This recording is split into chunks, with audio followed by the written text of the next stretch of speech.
Assalamualaikum warahmatullahi wabarakatuh. Ya, kita kembali di program OMG, obrolan mahasiswa gabut. Di edisi kedua ini kita akan membahas tentang film pendek dan videografi. Nah, untuk membahas tentang tema tersebut, pastinya kita kedatangan seseorang bintang tamu yang bekerja di bidang profesional, yakni ada Pak Jarudin Ajitama. Ya, gimana Jar? Kabarnya Jar? Alhamdulillah baik. Ya, sekarang lagi sibuk apaan Jar? Ya, lumayan santai. Lumayan santai. Kuliah juga nggak terlalu sibuk. Nggak terlalu sibuk, karena dilakukan secara online gitu ya. Alhamdulillah. Ngomong lu ambil kuliah di jurusan apa Jar? Gue periklanan. Periklanan. Nah, lu ngomong periklanan nih, kenapa sih lu ambil periklanan atau di periklanan nih? Nah, awalnya itu gue mau masuk ilmu komunikasi. Ilmu komunikasi. Nah, di situ juga ada jurusan ilmu komunikasi konsentrasinya itu ke periklanan. Cuma kebetulan nggak sengaja tuh gue nemu ya. Ih, kok ada langsung periklanan? Wah, ini sih oke lah. Berarti dari dulu mau udah belajar tentang periklanan, enggak? Lu ada karya-karya lu tentang periklanan kayak gitu. Ya, Itu lu belajar kayak gitu dari lu baca buku atau emang otodidak benar-benar nggak ada mentor gitu? Lu benar-benar dari otodidak, dari baca buku, belajar di internet atau apa gitu? enggak. Jadi gini, emang gue tuh dari sekitar kelas berapa ya? Kelas 2 atau kelas 3 gitu. Ya, kelas 2. Gue tuh sering bikin video-video iseng gitu ya. Cuma kan supaya agak kelihatan berkonsep sedikit. Nah, akhirnya gue coba nih bikin iklan. Terus, wih, kok asik ya? Kayak gimana gitu kalau misalnya kita punya imajinasi, Iya. terus bisa terrealisasikan dengan baik, itu rasanya itu puas ya. Nah, akhirnya temen gue minta tolong nih ya. Pada saat itu ada produk bakpao gitu. Ya. Nah, udah kan kebetulan gue udah ngumpulin ya. Gue agak niat sih sebenarnya di bidang periklanan ya. Soalnya gue udah ngumpulin duit buat beli alat-alat kayak misalkan background, terus lighting segala macem. Nah, akhirnya kebetulan ada orang yang minta tolong bikinin iklan, dan pada saat itu ya dibayar sih, cuma Ya, berarti gue gak perlu bilang ya, itu bayaran pertama kali lu dalam tanda kutip lu pertama kali belajar di iklan terus menghasilkan uang itu pertama kali dibayar. Pertama kali dan itu terakhir kali mungkin. Tapi lu ngomong periklanan, lu berarti konsentrasi lu di periklanan itu semuanya dari video, nanti secara teknis kamera, pengambilan gambar, terus secara cerita, editing nih. Gue coba mempelajari semua ya, karena gue tertarik ya sama seorang apa sih sebutannya itu director gitu, director kreatif, karena dia itu harus bisa menguasai selain storytellingnya, konsepnya segala macam itu, dia juga harus paham tentang teknis segala macam.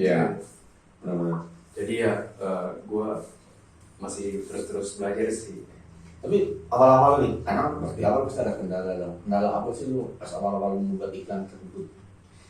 Gue sebenarnya nggak yang menyalahkan alat sih, cuma balik lagi karena bagaimanapun juga ekspektasi gue itu lumayan tinggi sih ya.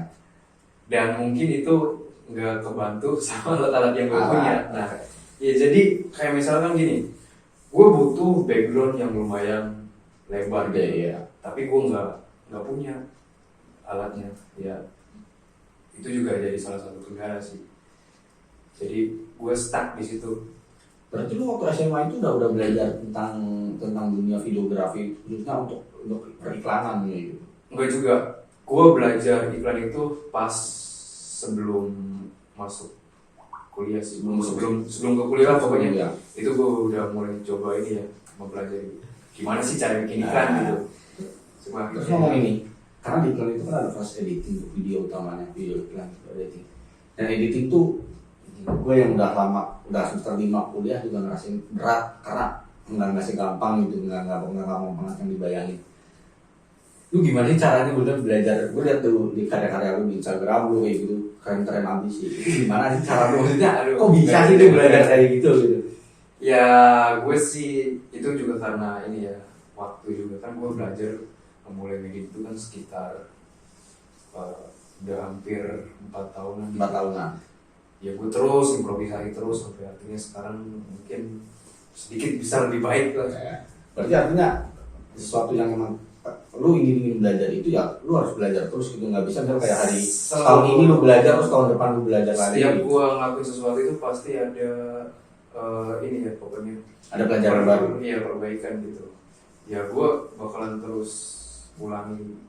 Gua nggak ini ya, nggak gampang post gitu. Misalnya gua hari ini gua ngerjain video kayak gini, selanjutnya gua harus beda lagi lah. Pokoknya gua nggak mau karya gue itu gini-gini aja. Itu kan kuncinya adalah nggak pernah puas dan terus belajar ya. Gue selalu menambahkan Iya. gue ini manusia pembelajaran. Oke. Lalu kemudian setelah ngomong tentang videografi itu tentang periklanan gitu, setelah ada editing, terus pertama kan ada script untuk ide ceritanya. Itu ide cerita juga nggak semua iklan bagus juga berawal dari selain teknisnya yang bagus, berawal dari storytelling yang bagus. Nah itu gue sebenarnya nggak terlalu ini ya, belum terlalu paham tentang gimana cara bikin konsep yang baik dan benar. Soalnya gini, misal gini ya, setahu gue kalau bikin iklan serius itu pasti ada pertama itu kita harus kayak bikin storyboard, terus mungkin script juga. Nah itu yang gue bikin iklan sebelum-sebelumnya itu dari otak yang udah gue ini aja. Kan misalkan gue nyuruh ya pemerannya, lu nanti gini aja. Itu enggak gue ini. Jadi lu ibaratnya hari syuting ya udah nih hari itu langsung arah dia gitu. Apa yang ada di bayangan gue itu langsung gue bilang aja.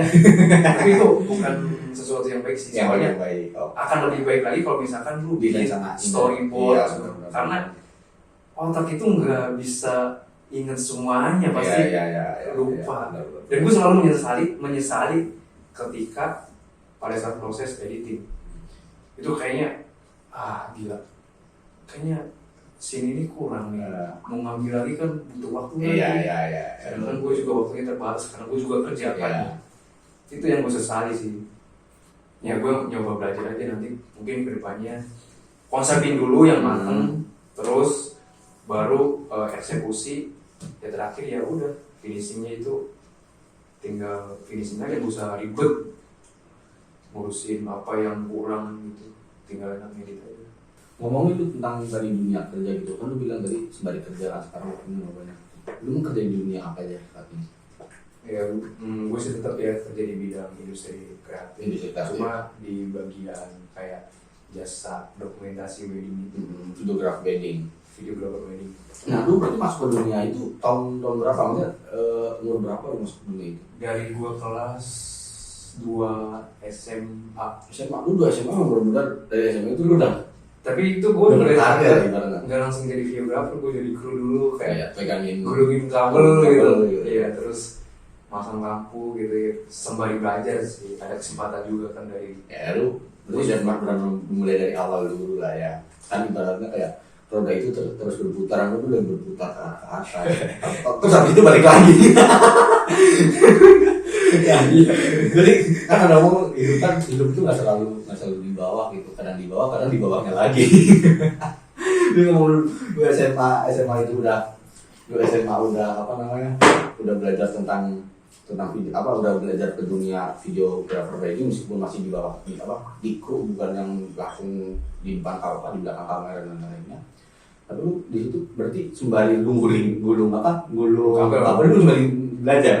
Iya, gue perhatiin cara orang jadi videographer gimana gitu. Terus kan yang pertama itu kan kalau sebelum jadi videographer kan kita harus paham dulu apa aja fungsi kamera gitu ya, dasar-dasar kamera, dasar-dasar exposure segala macam gitu. Itu teori-teorinya gue pelajarin dulu, gue diajarin tuh. Nah, akhirnya kan karena bos gue kan ini yang nggak mau kan gue ikut terusnya gitu. Iya, gue dikasih kesempatan buat belajar di videographer. Ya, alhamdulillah sih, walaupun dulu gue bego banget ya. Cuma sekarang gue pakai banget lagi. Bego banget gue. Ya. Alhamdulillah bisa sekarang. Tapi lu ngomong awal-awal nih, ya gue pernah lah teman sendiri bahkan kadang keluarga nikahan gitu. Jadi ada fotografer sama videografer profesionalnya sebenarnya. Cuma video itu gitu. Gue tuh nggak bisa apa ya? Nggak bisa ngedirect orang nikahan tuh lu gimana caranya? Gue malu karena orang nikahan itu nggak mungkin sepi loh. Ibarat resep itu banyak orang gue ngatur-ngatur orang ini bagi kayak gini, gue nggak bisa kayak bukan dunia gue tuh. Kalau untuk misalnya kayak motret atau untuk apa ya nggak bagus banget ya, nggak bagus, cuma ya sedikit mungkin bisa gitu. Cuma untuk ngarahinnya itu nggak bisa sama sekali, masing-masing nggak bisa. Iya sebenarnya itu salah satu kesulitan yang paling lama ya buat ditaklukin gitu. Soalnya gini Zak, gue itu kan orangnya pendiam sih ya. Iya. Gue ngerasa gue orangnya pendiam, malu juga. Dia menghadirkan. Enggak, gue serius. Nah cuma kan kita kan jadi videografer itu bukan sekedar merekam, habis itu selesai. Iya. Tapi juga kita harus aktif ke kayak hal-hal gimana pembawaannya supaya pemeran, misalkan di wedding kan klien lah sebetulnya klien gitu ya. Gimana supaya klien itu jadi santai gitu, yang tadinya kaku terus jadi bisa. Itu kayaknya sampai sekarang gue masih belum bisa banget gitu ya. Soalnya harus bisa mencairkan suasana gitu ya. Berarti ya ibaratnya kayak orang apa namanya klien itu yang lagi pengantin itu, dengan keberadaan itu nggak ganggu dengan acara tersebut kayak gitu. Nggak jangan sampai ngeganggu dia juga kan. Iya, jangan sampai lu kayak gini lu ngatur. Mas gua kayak gini terus kok lu ngatur apa? Kayak gini kan. Gue pernah itu.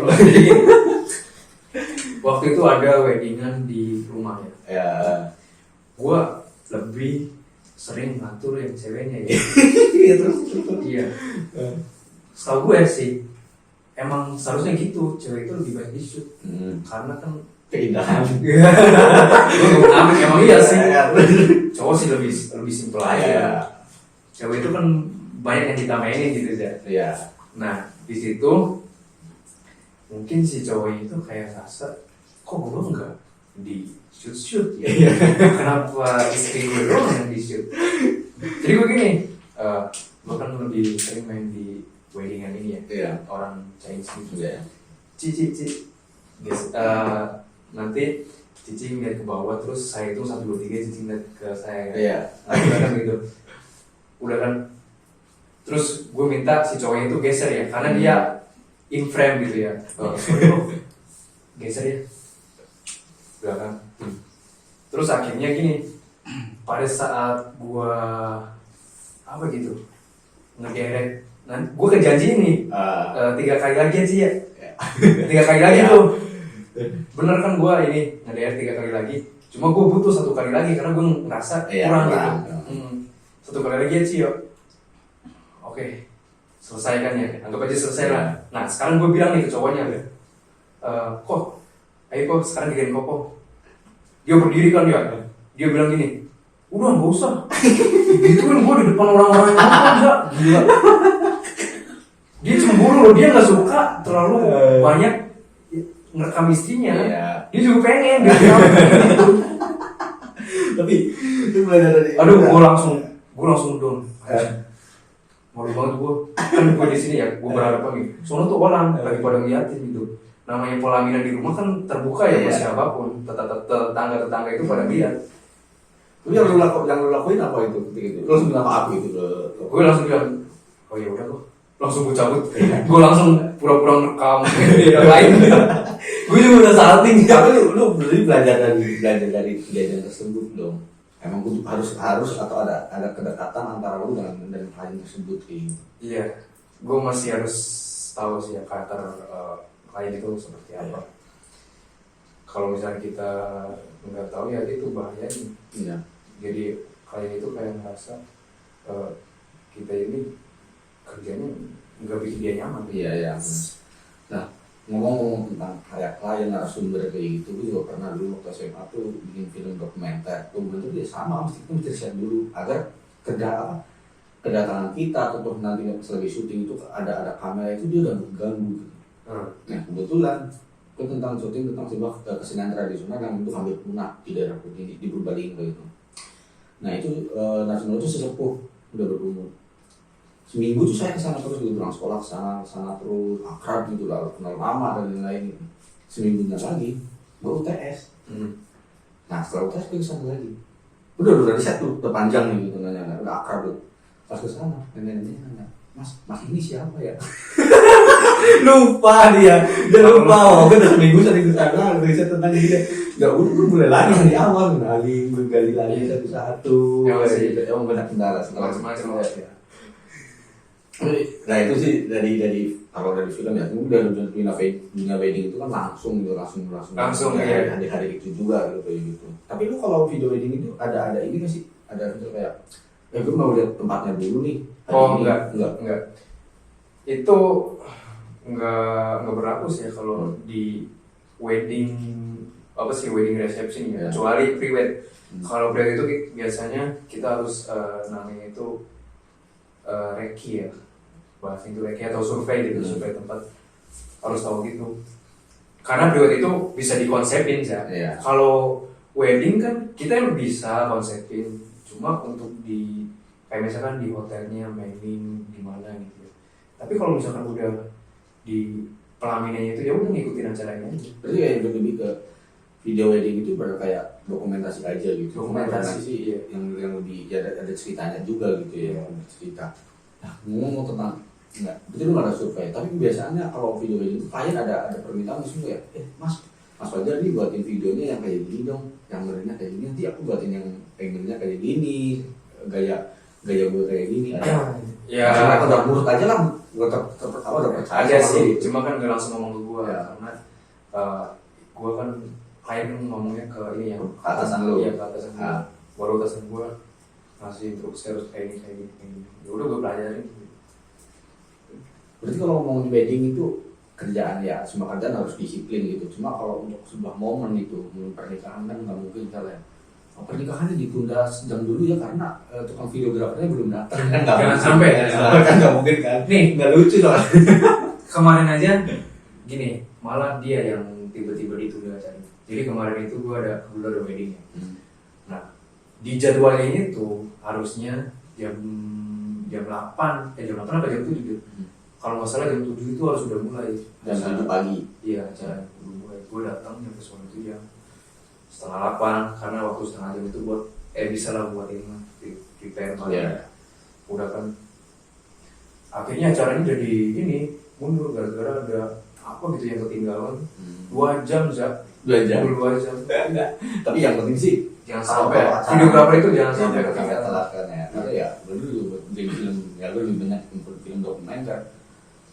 Kendala gue dulu ya sering lah kejadian-kejadian kayak gitu yang telat atau kehilangan momen, karena itu kan baru kita dokumentasiin, kita bukan bikin film pendek yang gitu bisa ayo syuting lagi yuk dari scene pertama nih kayak gini, itu nggak bisa bro ya dokumen kejadiannya kayak gitu real apa adanya kayak gitu. Benar, karena ya wedding ya, apalagi wedding itu ya bisa dibilang sih sekali seumur hidup, jangan sampai jangan satu gara-gara video wedding.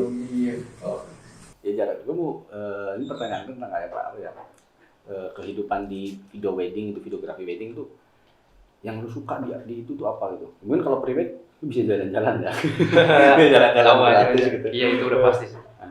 Terus kalau di video wedding lu enaknya apa gitu? Selain makan gratis, lu makan gratis kan kalau di video wedding?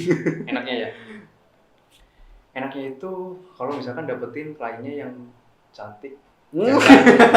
Serius mulai karena itu wah langsung semangat jadi energi ide tuh tiba-tiba datang gitu ya. Aduh ini emang enggak berarti gue ini, tapi emang iya sih itu jadi energi dulu, jadi ngeliat yang bening-bening gitu kan ya. Tapi apa ya, lu ngeliat perkembangan video wedding saat ini di Indonesia seperti apa? Jangan di Indonesia luas ya, yang lu tahu aja lah perkembangan video wedding Indonesia ya. Ini lagi gue tuh menggeluti wedding ini udah baru jalan, mungkin profesionalnya itu sekitar baru 2 tahunan. 2 tahun. Cuma kayaknya tuh di setiap daerah itu emang udah banyak banget vendor-vendor weddingnya. Iya.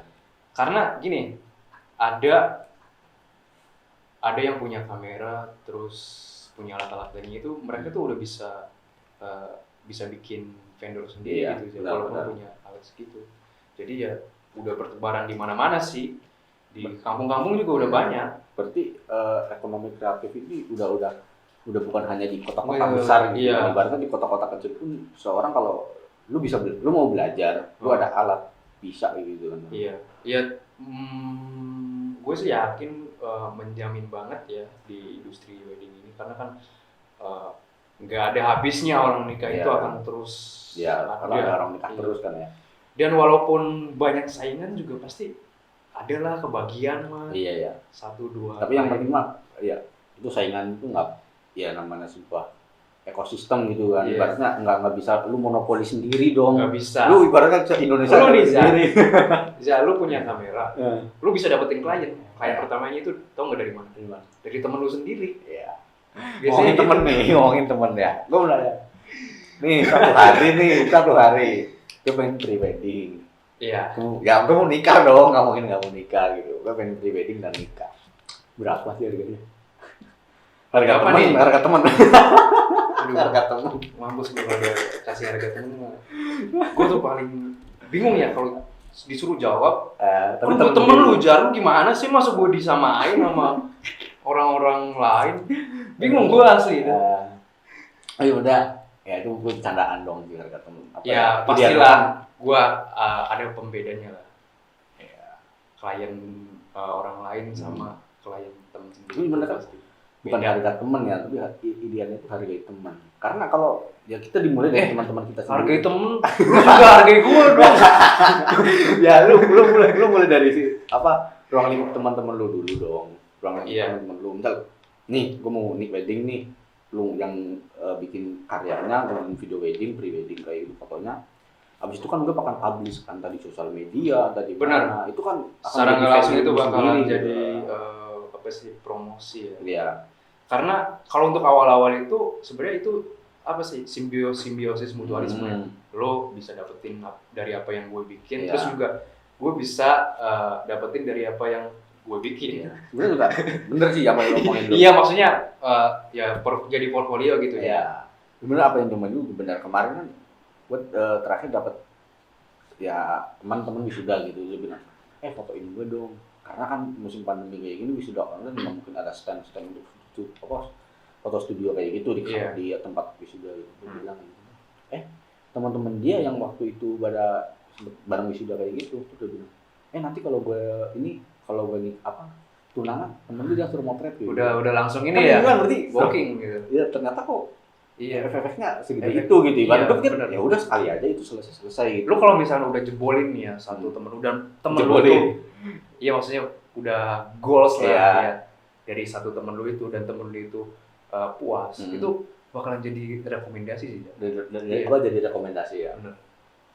Nah, kan ngomong-ngomong video wedding itu udah panjang banget nih. Terus gue pengen ngulik tentang lu tentang film pendek kayak gitu. Lu belajar tentang film pendek juga kan? Lu tahu lu bener-bener belajar di dunia ibaratnya dunia kamera banget, dunia kamera dan editing gitu. Lu belajar film pendek juga. Iya, gue belajar tapi nggak sebagus ya orang-orang sih ya, Iya. karena itu kan gue nggak terlalu sering juga bikinnya. Kalau lagi ini aja sih ya jenuh gitu ya sama apa yang udah gue lakuin. Sering-sering gitu gue pengen nyoba hal yang gitu. Ya alhamdulillah sih sedikit bisa sedikit. Tapi kan lu tadi bilang di iklan itu lu buat cerita itu ibaratnya kayak langsung aja di lapangan. Lu pengen sih ayo jungkir balik koprol dan lain-lain ibaratnya gitu. Kalau film kayak gitu juga lo. Ada dulu waktu pertama kali bikin film itu. Jadi gue lebih banyak improvisasinya ketimbang. Jadi gini, gue itu bikin naskah paling cuma berapa kalimat doang gitu. Jadi sisanya itu, ya gue pengen kayak gini. Gue langsung ngomong ke orangnya, lu bilang gini aja. Nggak terlalu ini karena filmnya itu nggak terlalu banyak dialog ya. Jadi lebih menekankan ekspresi. Iya. Tapi lu belajar tentang film pendek itu nggak ada mentor. Film pendek nggak ada. Lu Gue itu tertarik sama film pendeknya karena gue demen aja gitu ya nonton film, dan di YouTube kan banyak tuh ya kreator muda yang coba bikin film, kenapa enggak gitu ya, kenapa gue nggak nyoba ya, akhirnya kalau dia bisa kenapa saya enggak, kan kita sama-sama makan nasi gitu kan. Atau makannya beda, kroto mungkin. tapi lu ngomongin lu menarik dulu lo. Lu belajar tentang film pendek itu tanpa ya bukan juga lagi mengagungkan lu gitu kan, lu tanpa mentor dan lain-lain itu tanpa komunitas juga. Nggak ada komunitas iya, film. awal-awal itu gue nggak ada komunitas, dan gue pernah bikin film pada saat sekolah ya, waktu di SMA. itu satu kelas itu nggak ada temen yang punya passion di film atau di apa sih dunia kayak gini loh. Jadi tapi kan karena gue butuh butuh orang sebagai pemeran, terus butuh juga orang sebagai mungkin asisten gue gitu ya. Nah itu susah banget ya, gila, gue sampai kesel loh gitu. Jadi gue tuh marahin teman-teman gue, dia juga kesel kali ya, ini orang apaan sih, udah gue nggak dibayar, ada duitnya enggak, waktu gue diambil, ya udah, gue bayar, gue bayar 10.000, serius gue bayar 10.000, gue bayar suruh ini dia, megangin lampu, iya, keinginan lu, ya nggak apa-apa lah daripada gue nggak bisa ini maksimal. Tapi pertama kali bikin film pendek apa judulnya? Tentang apa? Film pendek yang pertama kali gue buat itu, waktu itu gue ikut lomba Sumpah Pemuda antar sekolah ya, tapi itu se-Indonesia sih. Dan gue bikin filmnya itu judulnya Berubah Untuk Indonesia. Ya. Itu sebenarnya bukan gue sih yang judulnya. Gue tuh paling bego dan paling bodoh amat lah masalah judul itu. Ya, itu tau nggak? Yang paling penting loh. Yang ngasih judul itu ternyata dari ini teman-teman gue yang gak terlibat. Kira-kira apa ya judulnya? Kata teman gue, ini aja Berubah Untuk Indonesia. Gue mikir-mikir, oh iya pakai juga. Berarti lu bukan buat naskah ceritanya secara yang kayak lu tadi bilang hanya poin-poinnya gitu. Iya, poin-poinnya. Baru bikin judul. Isi ceritanya dulu baru. Iya. Tapi dulu. Yang ngomongin tuh apa di Sumpah Pemuda itu lu masuk ke beberapa, ada nominasi atau bahkan juara? Atau hanya ikut berpartisipasi? Ya, gue sebenarnya udah ini ya minder duluan ya.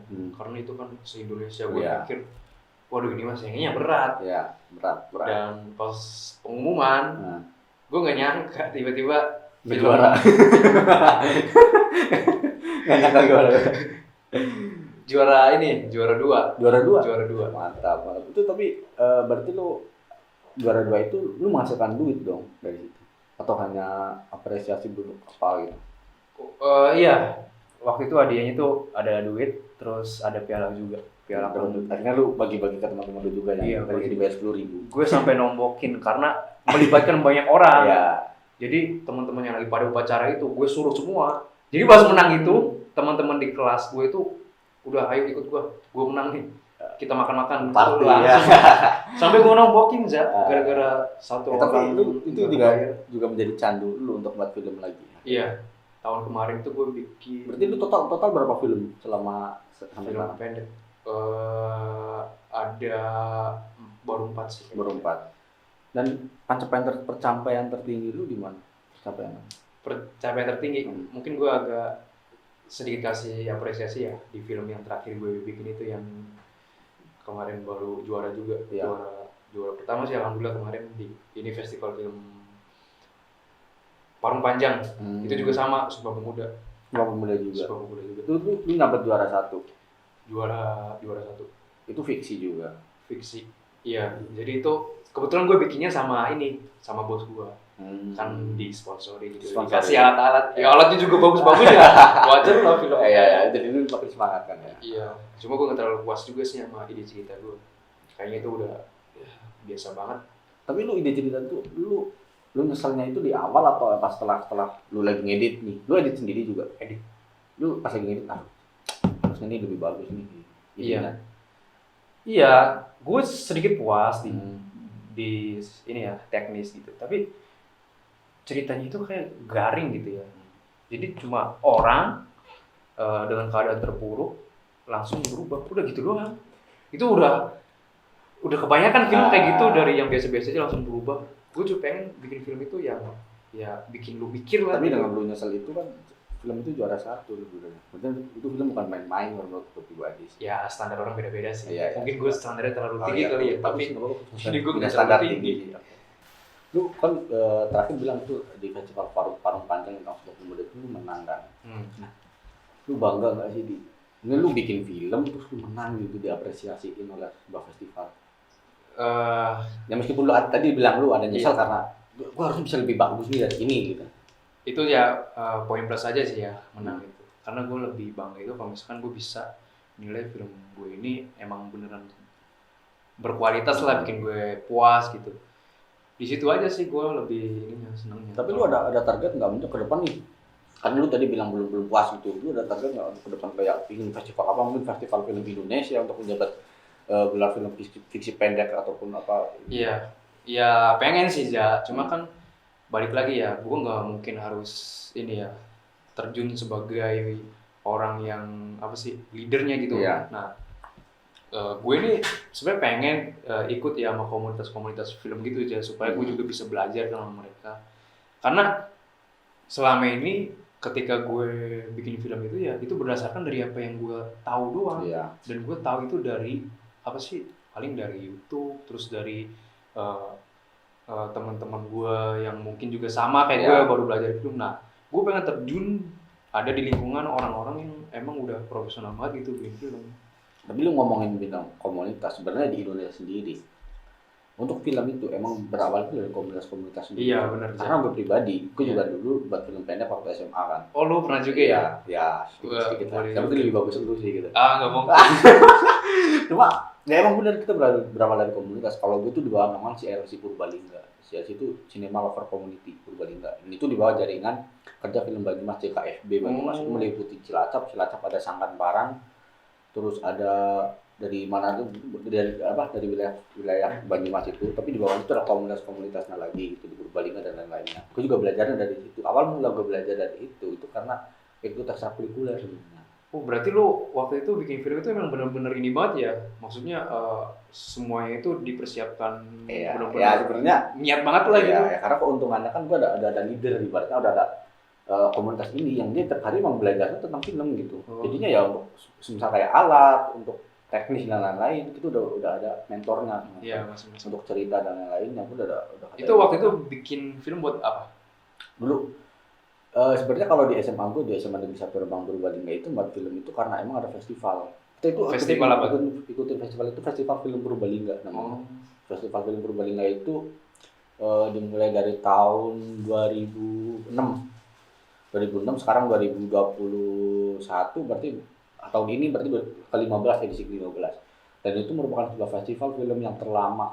Setahu saya festival film yang terlama di dunia dengan durasinya, karena itu festival itu 1 bulan dengan keliling-keliling desa kayak itu pakai layar tancap, kita keliling desa dari di Karsidenan Banyumas itu meliputi Purbalingga, Banyumas, Cilacap, Banjarnegara dan Kebumen. Nah itu semua itu di selama 1 bulan itu tiap malam ke desa mana kayak gitu. Selalu ya. Iya, nah pindah-pindah. Diakhiri dengan awarding night. Nah, karena itu gue selalu bikin film itu karena mau ikutin festival film Purbalingga. Nah, biasanya kalau di festival film Purbalingga itu menang atau setidaknya ikut nominasi, itu akan menyebar kemana-mana. Kayak lu tadi bilang dimulai dari teman sendiri deh. Teman gue tahu bagus kan itu kan dari profesional kan. Itu kan menyebar kemana-mana kayak gitu. Boleh juga sih. Nah, lu berperan jadi apa tuh? Nah, untuk berperan tuh bukan di depan layar, bukan pemain. Main behind. Ya, gue pertama ya kayak lu lah, bukan orang langsung legit ibaratnya belajar terus ngedirect kayak gitu. Enggak. Ya gue juga awal gue pernah inget yang lain itu nama film gue Begal Batu, karena dulu ramai banget namanya Cincin Batu Akik. Iya. Di tempat gue itu banyak banget air terjun. Nah, di situ tuh banyak banget batu-batu bagus. Nah, di situ sama orang-orang rata-rata baru diambilin batunya. Itu kan khawatirnya itu ada terjadi longsor dan lain gitu. Nah, sebagai film itu kan sebagai kalau juga termasuk media mengkritik kan. Nah, akhirnya gue bikin kritik namanya Begal Batu karena dulu waktu itu ramai banget tentang begal. Nah, dan itu gue jadi tim namanya lapangannya gitu. Enggak kayak lagi syuting nih. Artistiknya. Iya, artistik penata. Mereka lagi syuting, gue nggak di lapangan. Gue pergi ke kali nyari batu lagi. Nyari apa yang dibutuhin. Iya, misalkan yang kurang, ini terus kita mau makan. Udah aku mau beli dulu. Ya itu mereka makan, gue lagi nggak makan, gue lagi nyiapin ini. Mereka syuting gue makan. Gue berawal dari mereka kerja, baru lu makan ya. Ya itu kelas 1 SMA. Itu kelas 1 SMA gue belajar tentang itu. Nah, lama dong lu. Duluan lu 1 SMA itu ya itu untuk fiksinya, untuk dokumenter gue udah langsung pegang kameramen dokumenter. Oh, kamera. Karena kalau dokumenter kan nggak yang terlalu ibaratnya nggak terlalu ribet gitu. Ya dokumenter tetap menggunakan skill juga gitu. Ya itu apa namanya ngomong-ngomong tentang kameramen juga, dokumenter juga menurutku pertama kali itu lucu. Gue dikasih kameramen, gue udah nyoba dulu cuma pakai handycam, habis itu gue pakai DSLR. Itu kan ada settingan untuk apa fokus kayak gitu nggak kan blur. Gue ditanya itu foto apa videonya ngeblur gitu kan, manggilnya Mas kan ke ini apa ke bina. Iya Mas, itu dibenerin. Gue nggak tahu caranya dari awal, itu nggak tahu cara itu fokus gitu karena waktu itu SMA itu kelas sekitar 2014-an, itu belum serame sekarang tentang kamera gitu. Ya orang megang kamera tuh wow banget sih dulu. Nah, gue belajar dari itu dulu, itu tahun kelas 1, kelas 2-nya. Ya itu gue udah naik mulai ngedirect sih. Oh, berarti lu emang di sekolahnya juga udah ada kegiatan ya? Iya, ada kegiatan jadi ekstrakurikuler gitu. Berarti lu kayak bisa paham penggunaan kamera juga emang dari ekstrakurikuler? Iya, tapi gue tuh awal-awal kayaknya seinget gue gitu. Awal-awal itu nggak ada passion ke sana gitu. Itu kan bukan keterpaksaan apa ya, kayak dijebak teman gitu.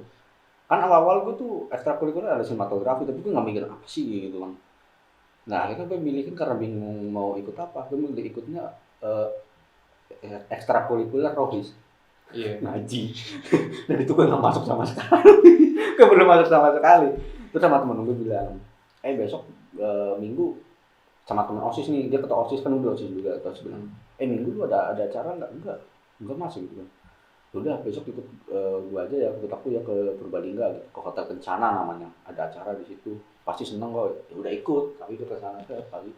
Ternyata di situ tuh ada apa ya kayak roadshow-nya film Cahaya dari Timur, Beta Maluku, yang pemainnya itu Chico Jericho, dan Chico Jericho-nya tuh datang di situ. Pertama kali gue itu nggak situ. Nah dia nggak nawarin, lu ikut film dia gitu, dia nggak nawarin. Tapi gue sendiri langsung rasain, kayaknya rame ya membahas tentang film gitu. Tapi gue nawarin diri, gue pengen belajar dong bang, Mas gitu, belajar tentang film ya udah. Sebenarnya itu emang dia udah niat pengen ngajak gue, tapi nggak secara langsung gitu, ibaratnya kayak disogokin dulu biar lu ngerasa seneng gitu.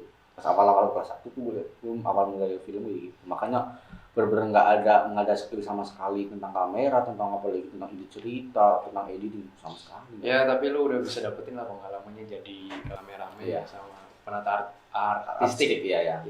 Selain itu lu pernah nyobain apa lagi? Ya kalau gue sih ibaratnya tuh kalau gue lebih banyak di dokumenter sebenarnya. Di dokumenter itu kan ibaratnya 2 orang juga bisa, 1 orang pun bisa riset dia jadi kameramen, jadi sutradara kayak gitu. Cuma gue lebih sering berdua gitu sama temen kan. Nah kalau untuk fiksi, selain dari penata artistik, kameramen juga pernah, habis itu mendirector sih. Tapi gue juga pernah sutradara. Iya, di sutradara. Habis itu juga seringnya bikin video citizen jurnalis kayak gitu untuk Akves dulu yang punya KPK tentang anti korupsi, juga gue pernah sudah jadi kameramennya. Tapi ya lebih banyak tentang kameramen. Dan kalau untuk untuk sutradara gue dua film di dokumenternya. Satu dokumenternya itu bercerita tentang ada di suatu daerah di Wonosobo, itu namanya Kampung Buruh Migran. Jadi satu kampung itu banyak warganya yang pergi ke luar negeri menjadi seorang TKW atau TKI. Sampai membuat dokumenter itu untuk ada sebuah festival film buruh migran di Unsur. Dan alhamdulillah gue dapat 1 di situ, alhamdulillah. Terus fiksinya itu tentang kisah ya romantisme, gimana ya, romantisme dari kisah nyata lo? Dari kisah bukan dari kisah nyata itu ya film itu dari kisah nyata gitu. Gue lagi buat dokumenter, terus tiba-tiba ada seseorang yang mengatas narasumber kita bilang, ini kemarin ada kejadian ini, ada kejadian seorang bidan mau nikah sama seorang tentara itu gagal gitu. Nah itu menarik tuh kayak gitu, akhirnya gue bikinin film. Itu dapat ide ceritanya itu lu atau orang lain? Dari orang lain. Tapi dia sendiri yang ngomong. Dia sendiri bilang, kayaknya dibikin ide cerita bagus nih kayak gitu. Akhirnya ya udah kita garap videonya, kita sowan gitu, ibaratnya minta restu dulu, ini mungkin boleh nggak, boleh ya. Akhirnya kita buat film. Dan lu ditunjuk sebagai sutradara ya? Sebenarnya nggak ditunjuk sih, kayak apa ya? Oh lu lebih ke didorong sama orang-orang, sama anak-anak, karena emang gue di ekstrakurikuler tuh jadi ketuanya, atau ekstrakurikuler tersebut, jadi ya anak-anak bawahnya ya udah ketua aja ya udah.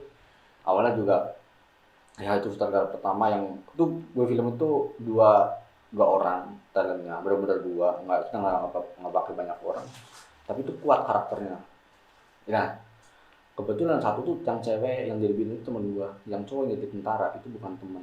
Itu gak berawal kali kenal di situ. Ya berarti bener gue harus menjam kayak kedekatan dengan mereka. Iya, Terus sering komunikasi terus ya antara dia sama dari pemain sama gue dan juga antar pemain juga gak chemistry karena itu kan sebuah hubungan gitu, jangan sampai kayak kelihatan kayak ataupun apa di itunya. Itu yang paling sulit sih dulu waktu buat film itu. Itu butuh beberapa hari untuk ya kita adaptasi bareng-bareng lah bertiga gitu. Tapi berhasil ya.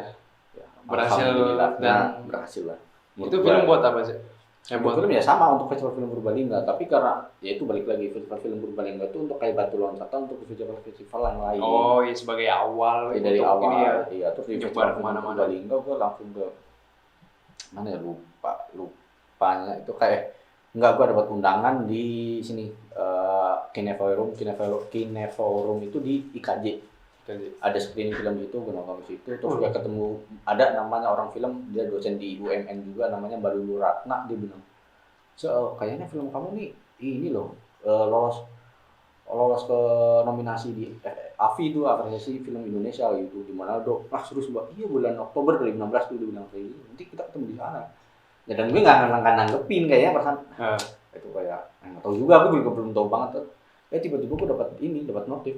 Selamat film kamu dapat ini dan segera serahkan KTP dan lain-lain untuk urusan pesawat dan lain-lain. Udah boleh. Ya, gue ke Jakarta juga gratis, penginapan, hotel, akomodasi, transport juga gratis semua. Dan itu abis itu gue ke Manado tuh yang kayak ya orang kampung pergi ke keluar pulau gratis. Siapa yang nggak seneng gitu kan? Berarti emang film lu itu udah ini ya udah kemana-mana dan di apa sih disebut itu di festival yang udah ada namanya gitu, udah gede. Ya lumayan lah. Mungkin karena waktu isunya sensitif lah, ada isu yang sensitif juga di film itu, makanya jadi rame. Ya kemudian sih kata orang-orang yang mengatakan itu secara teknis juga bagus gitu film tersebut gitu. Tapi ya itu yang terima kasih lah atas apresiasinya gitu. Tapi ya gue juga cukup senangnya karena ya pembina gue selalu bilang menang itu bonus gitu. Iya. Kita udah jalan-jalan aja udah seneng gitu, jalan-jalan gratis kemanapun, ketemu orang gede waktu itu. Acara AFI itu antar pemerintah, ada menteri pendidikan dan kebudayaannya dulu, Bapak Muhadjir Effendi datang itu, gubernur Sulawesi Utara dan semua pejabat di situ datang semua kan gitu. Dan itu live di TV, makanya gue kaget waktu itu, serius benar-benar kaget sih. Ya iya sih benar, menang itu bonus kan, yang penting kita udah nggak usah, kita nominasi itu udah menang ibaratnya, nominasi udah menang. Ya tapi itu dulu sih Jar, itu kayak 2016 itu, setelah itu gue vakum dan pernah bikin film lagi, makanya gue belajar dari lu tentang lu bikin film lagi untuk saat ini kan. Ya harusnya gue belajar dari lu, ya, lu lebih. Tapi gue udah lama nggak ini, gue pegang kamera udah nggak bisa kuat lama-lama dulu ya. Gue awal-awal. Ya udah nanti lah kita bikin bareng-bareng ya. Itu sih yang gue harapin dari ada. Ya gue dari dulu mang pengen, ayolah bikin film lagi itu mah. Yang paling berat tuh gue cara editing gue nggak bisa, nggak jago banget gitu. Cuma kan lu udah bisa dijago editing, kameramen juga ya. Enggak, sama gue juga. Kalau film lebih ribet. Tau nggak yang lebih ribet apa aja? Ketika kita nggak bisa dapetin backsound, kan kita butuh backsound ya. Itu seorang editor juga harus bisa, sound designer segala macam. Film itu kan kalau misalnya kita dapet backsoundnya cuma dari ambil di YouTube doang kan, itu udah terlalu banyak orang yang pakai.